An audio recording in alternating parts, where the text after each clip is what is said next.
Hello, schoolmates! Yes, hello, JV and Jules. Nasaan tayo ngayon, guys? Okay, nandito tayo ngayon sa South kasi kung last week nasa North tayo sa Caloocan, ngayon nasa South tayo sa Las Piñas. Yes. Okay, very excited ba kayo? Oo naman, kasi alam mo nung last week, naalala mo ba kung gaano kainit at ka-intense ang issue natin last week? Yes, lahat tayo na tense, ano, diba? pinag-usapan natin last week? Ang topic namin last week was kung tatanglin ba ang wikang Filipino sa kolehiyo. Ang subject. Yes. Okay. Pero balita ko ngayon din this week, medyo mainit na yung pag-uusapan natin dito. Pero especially, maganda pag-usapan natin kung nasan nga ba tayo, JV, diba? Nasaan nga ba tayo? Balita ko, may alam ko, nagbabalikan tayo dito. Pero balita ko, may mga nasagap kang content trivia. Alam mo ba, na kung nasan man tayo ngayon, ito ang pinakamalaking school dito, kung nasang lugar man tayo. Okay. Yes. Tapos, ilang programs daw yung meron sila? Over 50 programs ang nandito. Over 50. Alam mo ba? Wow, ang dami. Yung students nila dito nag-range ng 13 to 15,000. 15,000? So imagine kung gaano kadaming estudyante dito. Alam mo, nung pumasok nga ako kanina dito, sabi ko, nakakamiss naman mag-college. Diba? Diba? Parang nakakamiss mag-aral. Yung fees kasi ng university. Yes. Saka yung baon, di ba? May allowance kasi. Pero syempre, dun sa 15,000 na sinabi mo, JV, yung ilan lamang sa kanila ay nandito mismo sa kanilang auditorium. Hello there! Hello, hello! Ayan! Yan, mga college students na yan. Yes. Diba? At syempre, marami tayong pag-uusapan. Pero para mas malaman pa natin kung nasan tayo ngayon, panoorin natin ang video na ito. February 5, 1975 is the date to remember dahil dito itinatag ni Dr. Antonio Tamayo at Dr. Daisy Moran ang University of Perpetual Help System, DALTA. With the help of their friend and co-founder, Ernesto Crisostomo, ang una nilang school building which stands 4 floors ay itinayo in a record-breaking period in just 4 months. At ang unang school building na yon ay naging tahanan ng College of Nursing wherein 700 students were enrolled that time. Ang Perpetual ay kabilang sa mga proyekto na binuo ng mag-asawang Tamayo under the Educational and Health Institution, DALTA Group of Companies. Bearing the institutional philosophy where character building is nation building, ay nadagdagan pa ng 2 institutional branches which is located at Molino, Cavite at Calamba, Laguna. Sa kasalukuyan, approximately 18,000 students ang enrolled sa iba't ibang programs ng UPHSD at meron silang 1,200 faculty and non-teaching members. For more than 40 years, patuloy pa rin ang pagpo-provide ng quality education and quality graduates ng Perpetual. At maliban sa preschool, elementary, secondary, tertiary at graduate schools, ay nag-offer din ng Perpetual ng technical, vocational at special courses. Kaya naman handang-handa na mga estudyante ng University of Perpetual Help na makisali sa ating mainit at talakayan. Kaya naman, welcome to Schoolmates!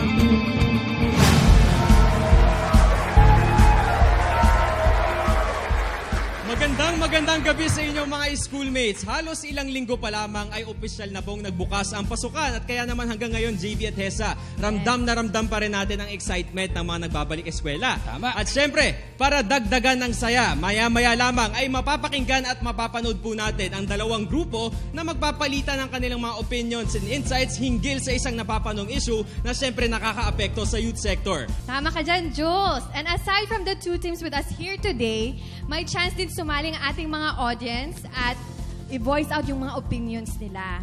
Kaya naman, kamusta natin sila? Are you ready, University of Perpetual? Yeah! Ready na sila. Full of energy. Kaya mukhang maging masaya at mainit ang usapin natin for today. At para naman sa ating mga ka-schoolmate na nanonood sa TV at via live stream, pwede kayong sumali sa aming live discussion. So just like us on Facebook and follow us on Twitter dahil mamaya, ilan sa inyong mga komento ang aming babasahin. Pero JV, Hesa, and schoolmates, ano nga ba itong trending issue na ating tatalakayin? Narito po, panoorin natin. Uy, Jules. Oh, teka, nagme-memorize ako eh. Problema na naman, no? Oo, malaki. Laki ng problema namin sa bahay. Naming magkakapatid. Di ba chicks lang yan? Hindi. School fees. Yun na nga eh. Okay. Ang laki na nga ng problema ng pamilya ko sa akin dito sa college. Nadagdagan pa ng 2 years sa high school yung mga kapatid ko. Biruin mo yun? Ito ba yung K-12? Oo. Well, kanina nag-browse ako sa Facebook, may nabasa ako article. Sabi nila, okay din naman daw to kasi yung gagraduate daw ng grade 12, may trabaho sila agad. O di, mas okay yun. Hindi rin. Siyempre, importante pa rin kung may college diploma ka para pag-graduate mo, maganda yung trabaho makukuha mo. Well, may point ka rin naman dun. Pero, siyempre, mas mahalaga rin na maging practical tayo. Kasi ngayon, JV, di ba, sobrang daming families yung hindi na nila mataguyod yung maanak nila for college education. So, malay mo, itong K-12 na yung solution dun. So, try lang natin. Malay mo, mas maging okay. Tignan na lang natin. Diba? Kaya, Mesa. Oy, Jules. Nagawa mo yung research para sa mamaya? Ito, ginagawa ko sana, kaso biglang dumating si JV. May problema na naman. Bakit? Parang everyday may problema na naman siya, ha? Wait, let me guess. Babae na naman yan, no? Hindi, mas malalayo ngayon. Ah, meron pang iba? Oo, mas mabito ngayon. Tara, saan ka ba? O, sige. I'm coming na. Okay, see you. Okay, seryoso. JV, okay na yung gate. Ayoko. Basahin mo yung mga loyan. Ayoko nga, ayoko. Uy! JV, Joe! Bigat ng problema nito. Ano yung problema mo? Kasi, may problema niya yung bagong program. Chicks na naman. Hindi, yung bagong program ng DepEd. Okay. Bigat, no? Eh, bakit nga? Anong meron? Hindi mo na. Kasi nga, yung mga kapatid ko, nadagdagan ng 2 years sila sa high school. Biruin mo yun. Ang laking gastos nun sa magulang ko. Talaga? Yun yung K-12 program, bagong-bago. So, meaning, additional 2 years? Eh, paano kaya yung mga tao that they can't afford yung additional 2 years? That's the point, Tessa. Easy lang. Okay. So, additional 2 years nga. So, more classrooms, more books. Meron na ba tayo nun? Marami na schools na meron na ngayon. Kayo ba mga schoolmates? Sa tingin niyo ba, ready na ba ang Pilipinas sa K-12 program?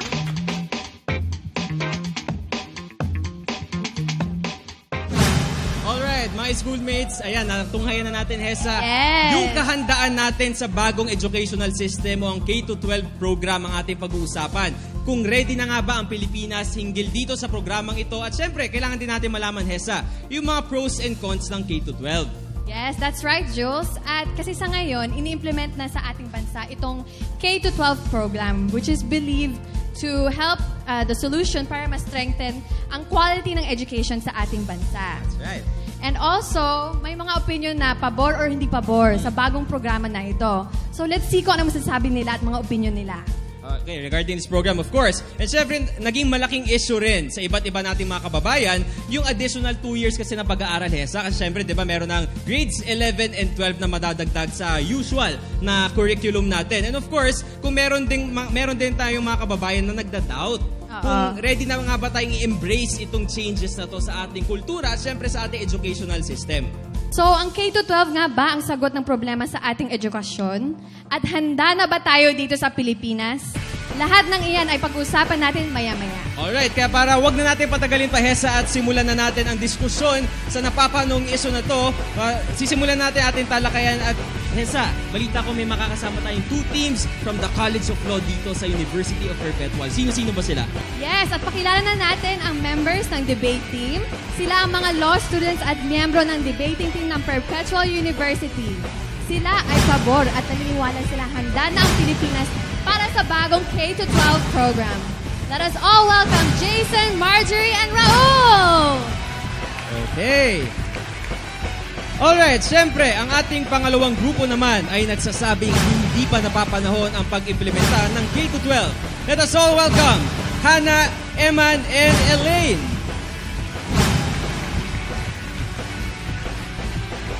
Okay, so yan na ang ating two teams, Hessa. And of course, we're very excited na mapakinggan ang mga insights nila. Yes, at maliban nga sa ating debating teams, ay maaari din makisali ang ating mga schoolmates dyan sa audience. Kamustahin natin si JV? Yes, Cesar, ramdam na ramdam ko na nga excitement nila dito. Di ba, schoolmates?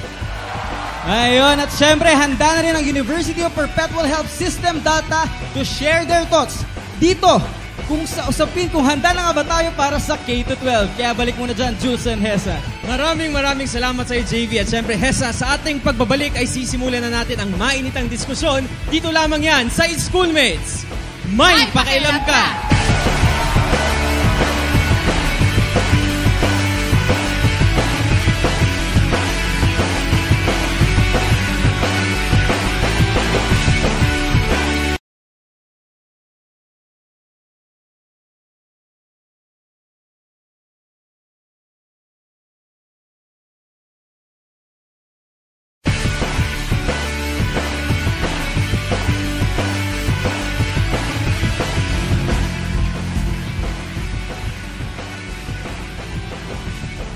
Welcome back, schoolmates! Ayan. At nakilala na rin natin kanina ang ating mga schoolmates dito sa University of Perpetual. And nakilala na rin natin ang dalawang teams, ang mga pabor at hindi pabor sa pag-implement ng bagong program, which is K-12. Alright. And syempre, very basic lang, Hessa, ang ating instructions for this schoolmates debate. Okay. So yung two teams natin, bibigyan natin ng tig 2 minuto yung leaders ng bawat teams. And 1 minute naman for each succeeding speaker. Okay? And syempre, ito ay para sa kanilang constructive speech o yung kanilang mga arguments ng magkabilang panig. Simulan natin yan sa grupong naniniwala na napapanahon na raw na implementa ang K-12. So let's start it with Jason. Alam mo, kung tutuusin, di naman talaga ako pabor sa K-12. Pero yun, kung dahil ang habol ko lang sa mga magiging anak ko, makakuha ng diploma. Hindi ako magiging pabor sa K-12 kung gusto ko lang sa kanila ay pumasok, lumabas ng school, and in 10 years makatapos agad para iwas ang gastusin ko as a magulang. Pero hindi. As a parent, mas gugustuhin ko na mas marami ang matututunan na magiging anak ko. Na di lang sa mga hypothetical and academic subjects ang matututunan niya, kundi maging sa mga practical items tulad ng mga i-offer ng K-12 program. Lalo na sa i-offer ng K-12 program na technical and vocational courses, sports, arts and music, and science and technology. These are very practical matters na pwedeng i-apply na magiging anak ko in his real world. And ang problema kasi dyan, sa nakikita ko, masyado mababa ang tingin ng mga Pilipino sa technical and vocational courses. Kaya nga, masyado nating inangat ang higher education. Kaya ang lahat ng ibang pwedeng puntahan regarded as merely alternatives, which should not be the case. Dapat pantay-pantay yan. These are all legitimate academic courses or these are all legitimate career opportunities and career paths. Kaya para sa akin, dapat para sa akin, handa na ang Pilipinas para sa K-12 program. Hindi lang yan. Kasi i-clear muna natin ang misconception na ang K-12 program ay minadali. Hindi po totoo yan.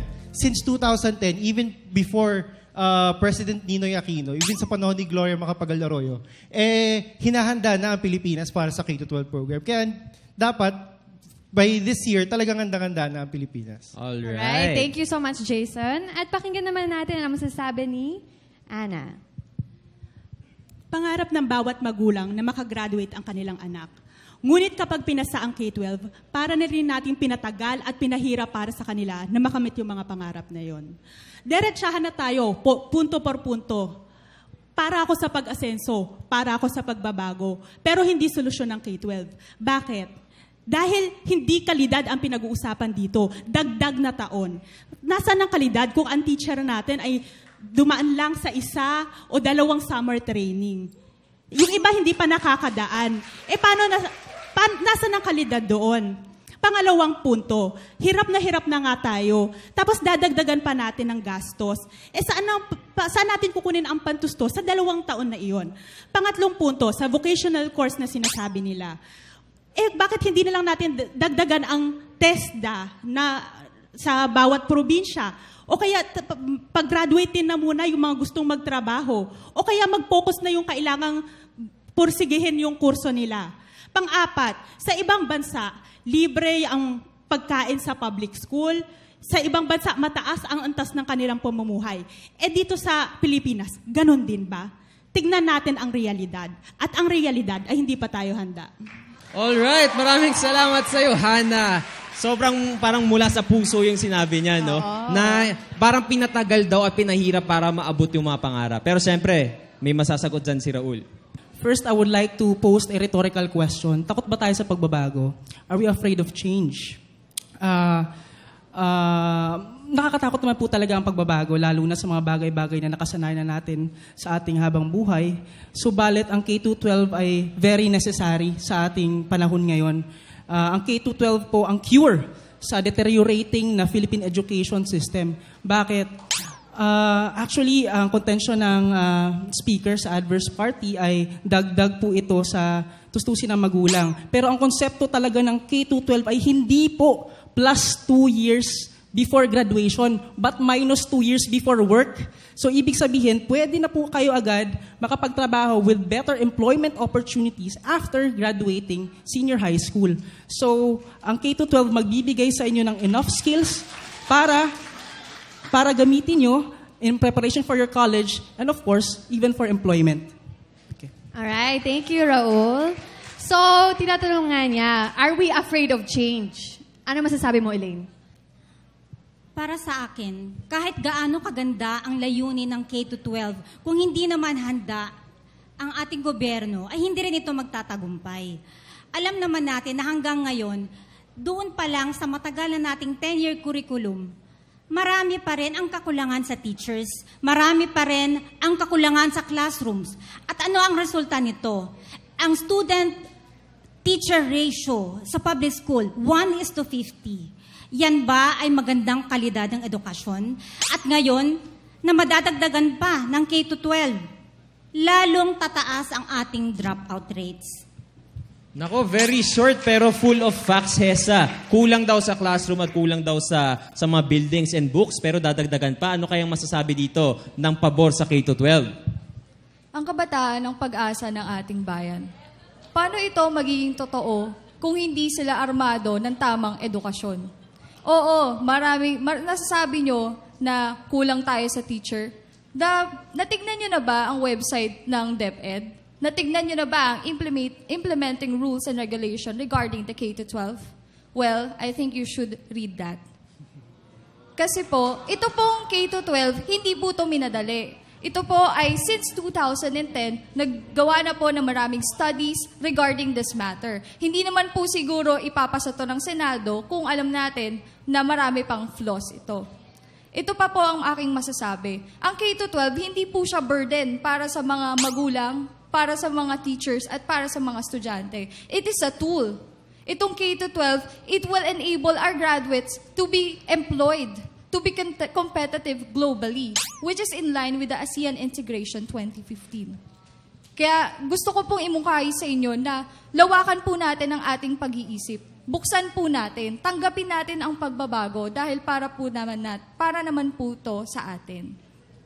Alright, thank you, Marjorie. At sabi nga niya, ang K-12 program is not a burden but a tool. Ano masasabi ng kabilang team?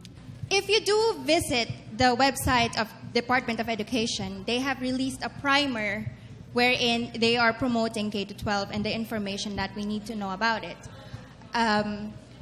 And in that primer, they will tell you their first argument is that we are the last Asian country to not have K-12 implementation. Justice Isagani Cruz said, a very well-revered and respected justice of the Supreme Court and the Court of Appeals, he said that what we can do in 10 years, the rest of the world takes 12 years to do. So why are we following them? A quick survey in this room will tell you that we did not have K-12, and I think we turned out pretty well, didn't we? We are globally competitive. Alright. Globally competitive naman daw ang mga Pilipino ngayon. At ang sinabi niya kanina, yung kaya naman daw gawin ng buong mundo in 12 years, kaya daw ng Pilipinas gawin in 10 years. Yes. Okay, very strong arguments, ha? Okay, thank you sa dalawang teams. At pakinggan naman natin ang mga opinion at ang mga masasabi ng ating mga schoolmates dyan. Kamusta dyan, JV?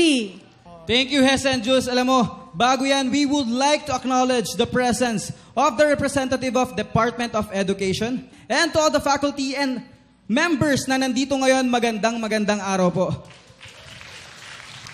At heto nga, Hess and Jules, may kani-kanila ng opinion ng ating mga schoolmates. Alam mo, kanina, nakikita ko na may parang may mga murmur ba na tinatawag na parang may mga gusto silang sabihin at komento sa ating topic for today. Katulad ni Sir. Hi, Sir. Stand up po. What's your name po? Timothy. Hi, Timothy. Ano pong masasabi natin sa topic natin for today? My main thought, it's quite intensively intense. My question is for the opposition. Okay, there's a prevailing thought amongst those who oppose the program, K-12 program, and it's primarily about the insufficient numbers of classrooms, facilities, and manpower like lecturers and also teachers. However, wouldn't it be more detrimental and regressive for the entire community, like our entire country, if we back off from the implementation process which has already begun and exerted immense efforts to further K-12 programs. Currently, we have, in 2010 to 2015, we have official data from the Department of Education that actually states that we have already exerted more efforts in building or also renovating facilities in schools. And I do acknowledge that it has many insufficient elements, like we still have those problems. However, would it be, I will repeat, more detrimental and aggressive for the entire government if we pull back from the implementation process? Thank you. Alright. Hakbang pa nga ba paatras kung nasimulan ng isulong ang K-12? Anong masasabi dyan ng anti-K-12?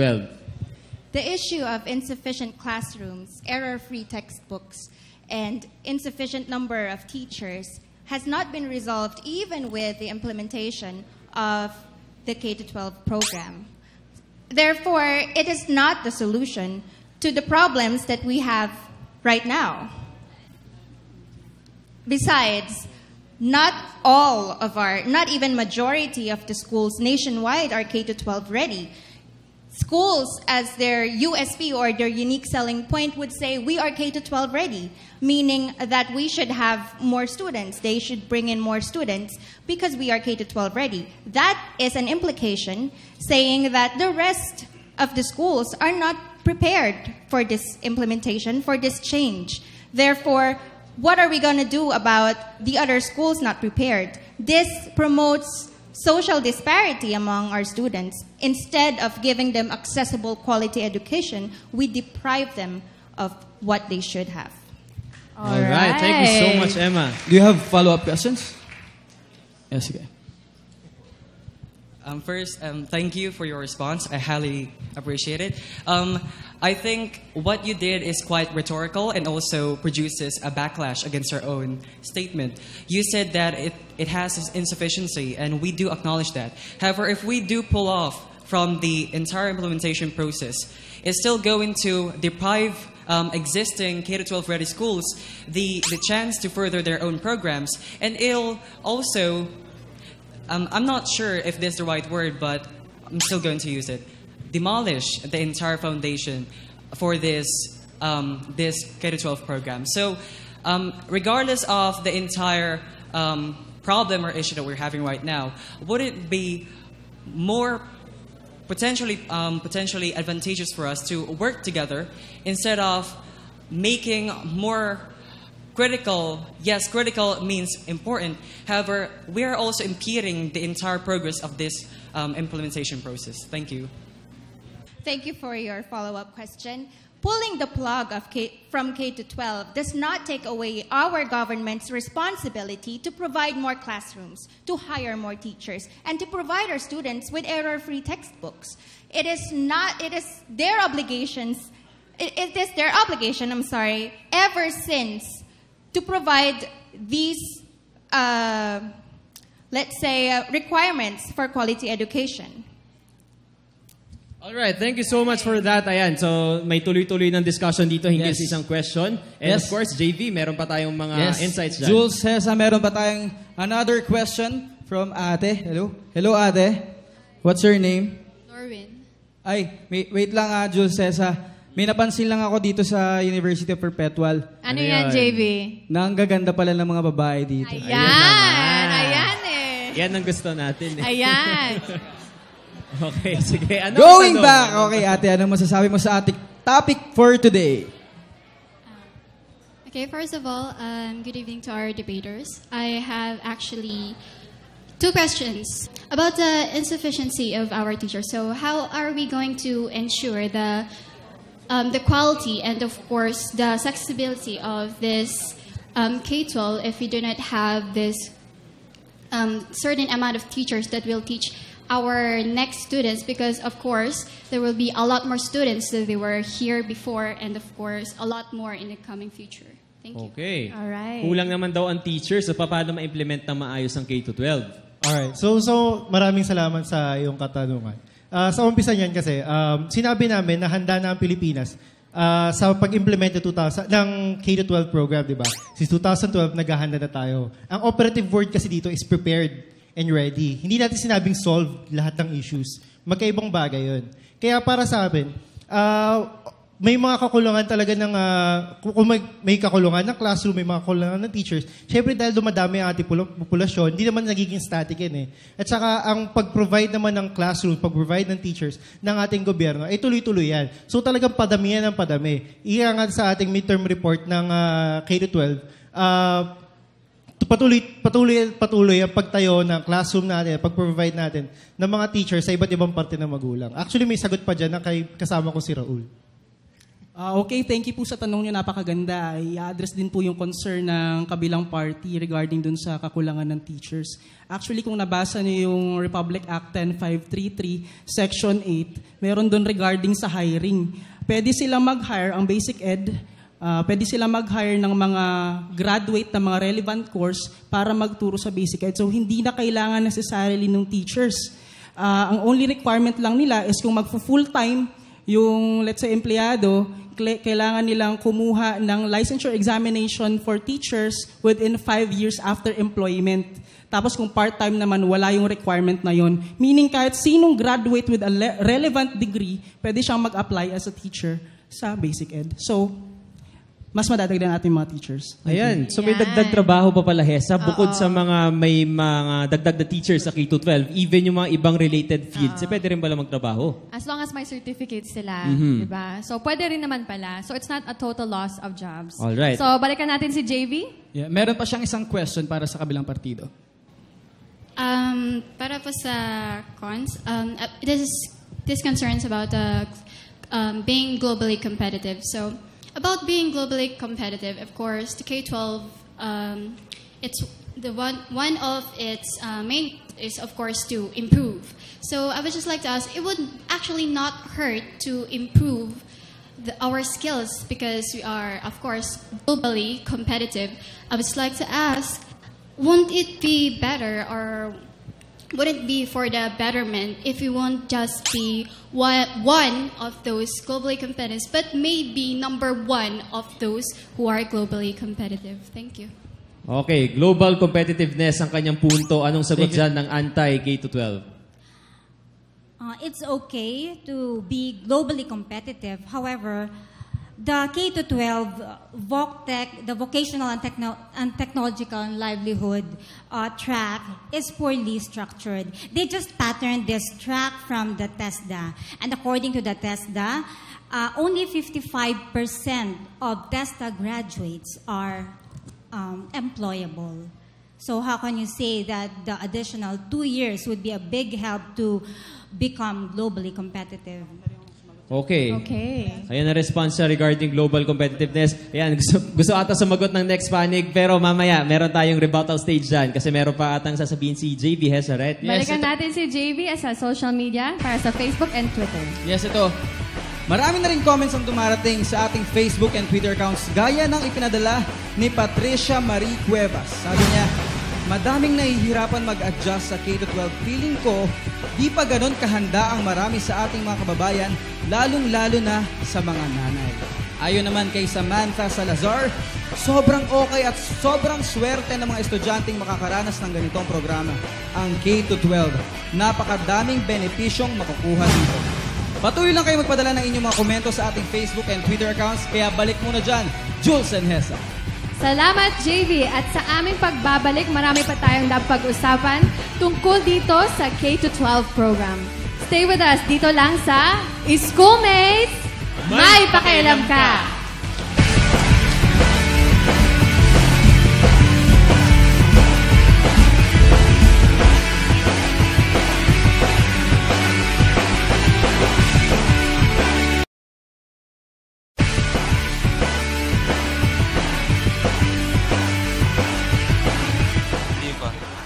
Sinabi nila 2010 naghahandaan na, di ba? Ilang years na nakalipas, di dapat by now handa na yun. Karamihan pa rin ng school ngayon, parang hindi pa rin handa sa tingin. Kasi po, nakakatulong po sa ating bilang sa aming mga kabataan para magkaroon ng dagdag kaalaman. I think ready na ang Philippines for K-12 because sa lahat ng mga Asian countries, I think behind ang Philippines because hindi pa natin na-implement. And it's about time that we embrace the change.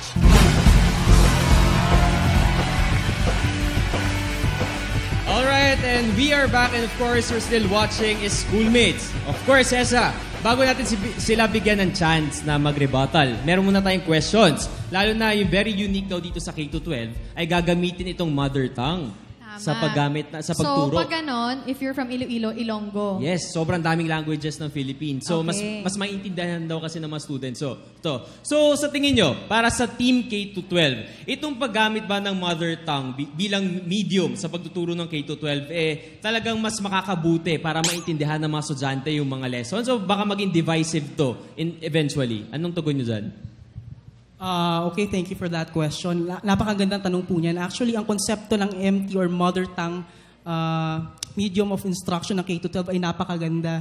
Bakit? Although ang K-12 is geared towards globalization, hindi pa rin niya tinatapakan o sinasagasaan ng ating cultural identity. Ibig sabihin, hindi natin makakalimutan kung saan tayo galing at kung saan tayo patungo. Unang punto. Pangalawang punto, syempre ang mga bata, mas maintindihan nila ang mga lesson, ang mga tinuturo sa kanilang eskwelahan gamit ang kanilang mother tongue, gamit ang kanilang native language. So, ito po ang pinaka-effective na teaching medium para sa ating education system. Thank you. Yun naman pala. Alright. So kahit local daw, magagamit pa rin daw to towards global competitiveness. So okay daw yung K-12. Yes, I agree that we should use our mother tongue. But we are not, it's not only in K-12 that we can implement it. It's not only in K-12 that we can use our mother tongue. So we are in favor of using our mother tongue, yes, but we are not in favor of K-12. So you're saying na parang it's a totally different issue? Yes, it's a totally different issue because we can apply it now, even if we are not yet having that K-12 program. Okay. So sinasabi niya, hindi na kailangan pala yung program that you have to add additional 2 years, pero pwede naman pala before that na gamitin yung mother tongue. Ano masasabi niyo? But still, you admit that the mother tongue is it's the best way as a teaching medium, a teaching instruction rather. Yes, we do. Oh, so that's a point for K-12. That's a point for K-12. But that's a point for K-12. But as I said, we can implement it. But even that's a if point we for don't K-12, have right? Yes. Yes. Okay. Sure. Thank you. Alright. So we agree. Both parties agree, Hesa, Yes. na ang paggamit ng mother tongue ay beneficial. Pero ang sinasabi ng grupong ito, with or without, kaya pa rin daw gamitin or makakatulong siya. May dadagdag ka pa, Elaine? Go ahead, Yes, gusto kong i-rebut yung sinabi niya. Ang mother tongue ay hindi ito medium of instruction. Ito ay isang subject na kung saan tinuturo doon sa mga bata itong lingwahe nila. Okay, so may sinasabi si Elaine, Hesa, na hindi daw medium of instruction ang mother tongue. Pero ayon ba sa research ninyo, saan ba ginagamit ang mother tongue? Actually, if I'm not mistaken, may 12 mother tongues na prepare initially ang DepEd para sa K-12 implementation. At ito, ang ibig sabihin nito ay yung medium of communication in teaching in a classroom setting. So yun talaga, for example, yung kung anong lingwahe ng local nila, yun yung gagamitin. So I would like to oppose that argument. So, binabawi mong sinasabi mo kanina na ito ay medium of instruction. Kasi ang sabi mo kanina, ito ay medium of instruction when in fact it's a subject. No. Okay, so let's clarify. Is it a subject or is it a medium of instruction? Medium of instruction. Yun, wala po akong binago sa sinabi ko. Wala po. Thank you. Okay, and am I right nang sinasabi ng team na to na hindi siya medium of instruction, rather it's a subject? Ang pagkakaalam ko, ito isang subject, mother tongue. All right. Okay, so yan ang ika-clarify natin sa ating representative sa DepEd later. But of course, may idadagdag pa ba tayo, Team K-12? I think even if you say that it's a subject, I think it's irrelevant. Because even if it is a subject, we should still embrace our culture. Yun ang nawawala sa ating mga Pilipino. Gearing towards the ASEAN 2015, we should have full identity of what a Filipino is. So, even if it's a means of instruction as we contend, or a subject as you pursue, we still think that if it's in the K-12, kailangan pa rin yun. Lalo na ngayon at nawawala na ng identity ang mga Pilipino. Alright. Alright. I guess there's a consensus na whether or not it's a subject or it's a mode of instruction, kailangan pa rin na kasama sa system yung mother tongue o yung pagmamahal natin and mismo it's sa important kultura. because it's part of our identity nga, That's sabi. right. And my question ako dito, handa na ba ang ating bansa sa programa na K-12 with the new modules of new curriculums? Ready na ba tayo to accommodate all of that? Ano masasabi dito? Yes, ang masasabi ko dyan ay nagkaroon ng training ang ibang mga teachers. However, nagrereklamo ang karamihang mga teachers kasi ang mga teachers ay sanay sa paggawa ng lesson plan. Ngayon, pandagdag trabaho itong paggawa ng modules na hindi pa sila sanay.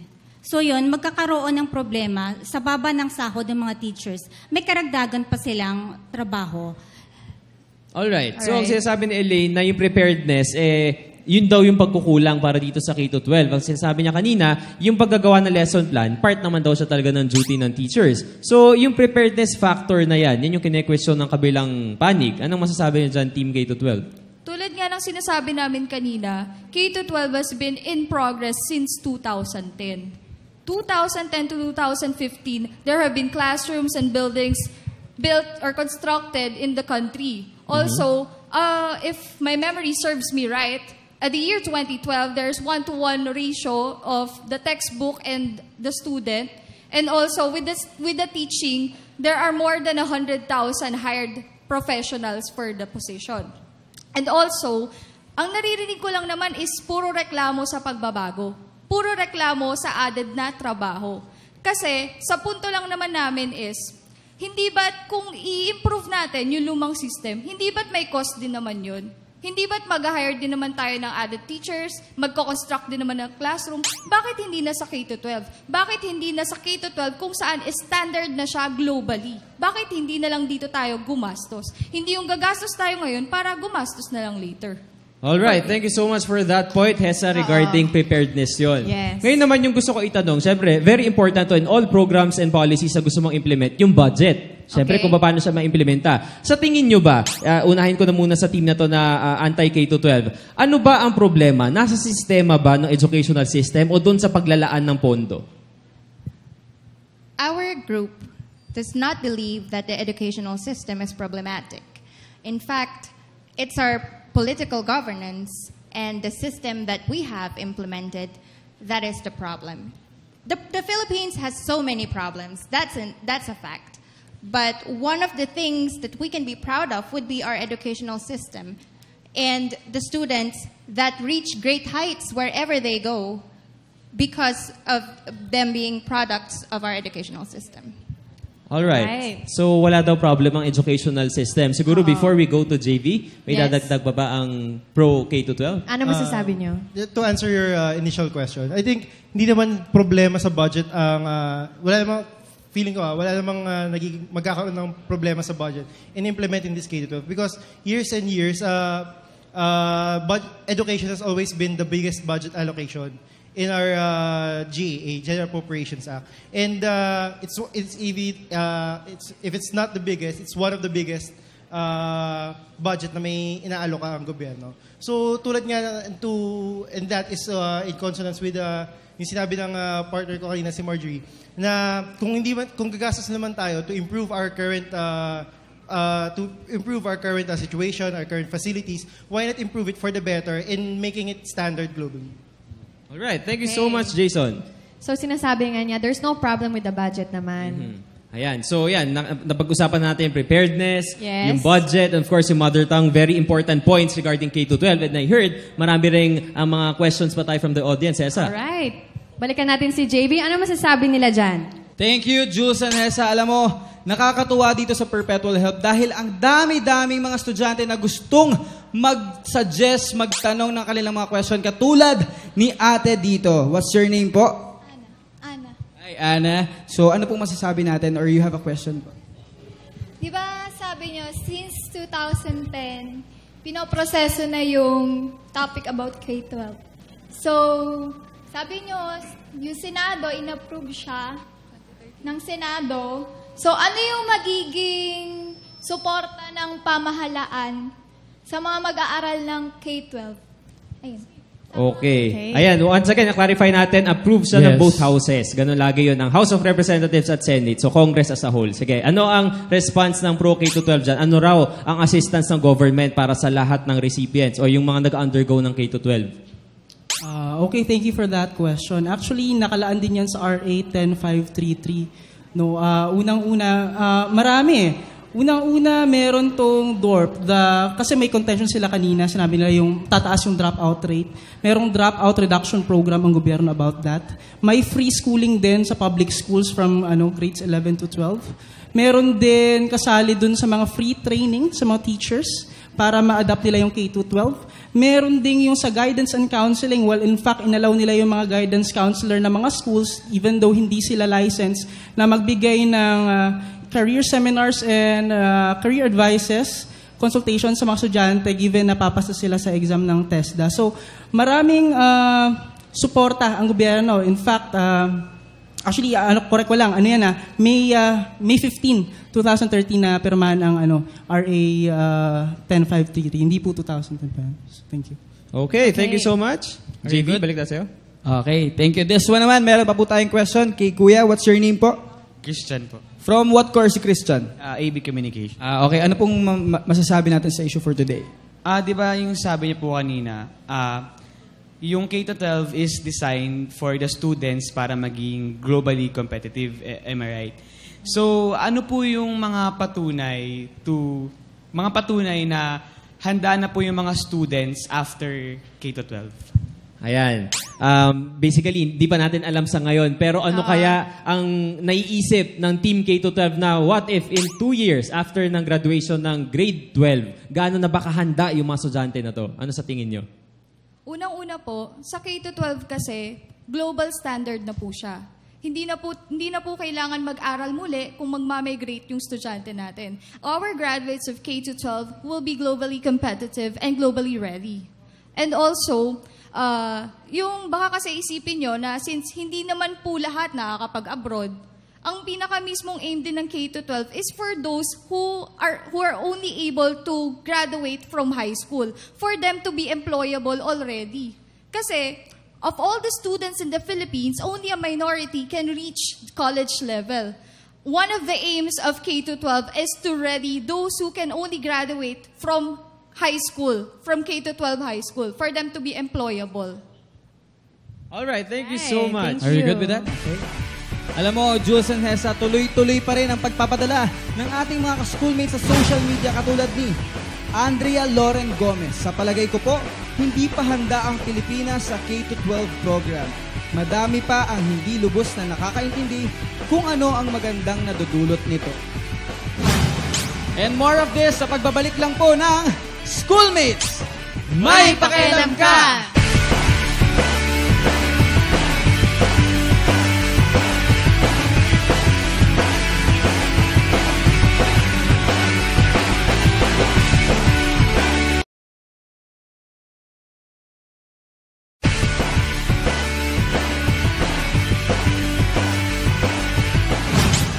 really for the betterment of the Filipino people, then I would say na we are prepared. It just need, kailangan natin ng oras, so we need time. This progress is slow, but it's sure, and it's a nice program. Personally, I think that the time allotted para sa preparedness for the K-12 is very short. 3 years, I guess, is not, for me, was not enough to build the foundation of the K-12. But I think that we should still push through it because we already started it. Welcome back, and of course, you are still watching Schoolmates. Yes. JV Hessa, sobrang init ng discussion regarding this issue. Since 2011, nung nag-start itong K-12, of course, under the administration of President Aquino, up until now, patapos na ang term niya, discussion pa rin to. And of course, Hessa, bago tayo magbigay din ng ating mga, syempre, may mga opinions din tayo dito, JV and Hessa. Yung mga speakers natin from each debating team ay magbibigay din ng kanilang final statement. Yes, and Jules, we will start with you. Our group is firm in our resolve, in our belief that the K-12 is beneficial for our country, especially for our future generations. And we acknowledge the fact that there are several problems plaguing our educational system: lack of classrooms, lack of teachers, lack of facilities and books. However, these are short to even medium-term problems, and let us not let these short and medium-term problems affect the long-term benefits that the K-12 program will offer the country and its future generations. All right. Thank you so much, Jason. At pakinggan natin ang last statement sa DIPA board team. Hindi ka pwedeng sumabak sa laban nang hindi ka handa. Kung hindi, mas malaki ang mawawala sa'yo. Ganito ang mangyayari sa K-12. Tandaan natin, hindi lang nakasalalay dito ang opinion ninyo, opinion namin. Nakasalalay dito ang kinabukasan ng mga kabataan. At kung hindi handa ang mga kabataan, hindi handa ang teacher, para na ang kinabukasan natin. Alright. Short Thank but you very sweet. much. Thank you so much. And of course, after natin marinig yung napakagagandang and very sharp arguments nila, kayo ba guys, anong tingin nyo sa K-12? Yun nga, tulad nga ng sinabi ko kanina, parang nakakatuwa yung gobyerno natin na nag-take ng risk na i-force ang K-12 program dito sa Philippines. Kasi kung ako, nung di pa natin to ginagawa, nagda-doubt talaga ako kasi parang feeling ko hindi pa talaga handa ang ating bansa para sa K-12. Pero dahil nga sa mga napag-usapan today, yung mga nasagot nila ng kabilang kampo, natuto ako. Nalaman ko kung bakit pinupush, kung kaya ba natin, at sa tingin ko, kaya naman natin. For me, yun na. Ayan. Ikaw, Hessa, galing kang States. Yes. And kayo doon, may grades hanggang grade 12 rin kayo, diba? Ever since before, yung high school is hanggang grade 12. Okay. And hindi ka makakapasok sa college kung hindi ka graduate ng grade 12. Okay. So, I feel na yung kultura natin as being Filipinos, I think we are almost afraid of change. Okay. So, ang daming tanong kung kaya ba natin? Are we ready? Is this gonna make a difference? And I think kaya naman since everything's being prepared of since nga 2011, di ba sabi mo? So, this will be interesting and wala namang masama if you wanna learn some more, di ba? Hindi naman yun sa time, but what you can gain out of this. Alright. So, sa akin naman, guys, well, gaya nga nang nabanggit natin kanina, since the start of the term of President Aquino, isa na to sa pinaka-policy na gustong isulong na administrasyong ito. And it's already 2015. Since 2011, napakarami nang na-invest ng mga resources ng gobyerno, budget, everything. Lahat ng resources na exert na for that. So I think, medyo nakakatakot at sayang naman yung na-invest natin kung ngayon pa tayo aatras ngayong 2015 na. And the ASEAN integration, kung pag-uusapan naman natin ang global competitiveness, nagsimula ng ASEAN integration this January 2015 at magtutuloy-tuloy na yan. And ang promise sa atin, ang output ng K-12 ay mas magiging global competitive tayong lahat. Tayong lahat dito ng mga college students na and yung mga adults na hindi natin naranasan to. So let's see, in the future, we're not so sure but we are risking for the future of our children na pwedeng maging okay itong K-12. Pagdating naman sa changes, we always expect na may resistance sa lahat ng changes but maybe we could give this program a chance, di ba? Na pwedeng maibago yung kultura pagdating sa educational system. And of course, at the end of the day, we should always be vigilant. Pag na-implement na to fully by 2017, na lahat may mga graduates na tayo ng K-12, dapat tuloy-tuloy yung ating pag-aantabay, hindi lang ngayon dahil hindi pa siya fully implemented. Yes. And so there, yan ang ating usapin dito sa K-12 at very interesting yung topics. Of course, thank you so much to our debaters. Thank you so much. Ang dami namin natutunan sa inyo. At syempre gusto rin natin pasalamatan ang University of Perpetual School Administrators. Yes, thank you very much. Simulan natin yan sa CEO and Chairman and Founder ng kanilang school, si Dr. Brigadier General Antonio Tamayo. Kasunod na rin dyan. Yung co-founder of the CEB Chair, si Ms. Daisy Tamayo. Ang kanilang University President, si Mr. Anthony Tamayo.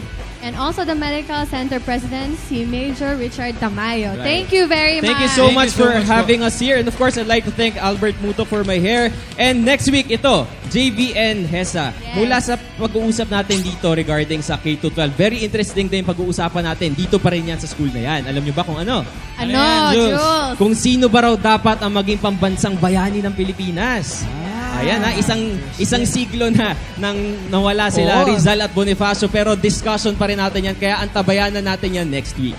Okay, at ating tandaan sa bawat usapin, sa bawat issue, may boses ang kabataan. Sumali, makinig at makiisa dahil opinion nyo'y mahalaga.